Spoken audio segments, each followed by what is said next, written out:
Hello kids, let's learn about living and non-living things. Welcome to Manushri and Mallar tutorial.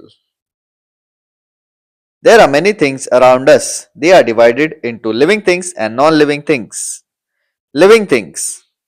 Animals, birds, plants, insects and human beings are living things. Living things examples: cat, bat, rose plants, coconut tree, man, woman, crow, snake, butterfly, fish. Living things have life. They grow and move on their own. They take food and drink water.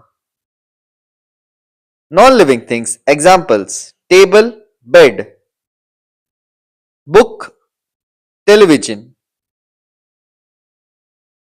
fan, car, house, computer, clock, toys. Non-living things do not have life. They do not grow and move on their own. They do not take food and drink water. Follow for more videos. Please like, share and subscribe.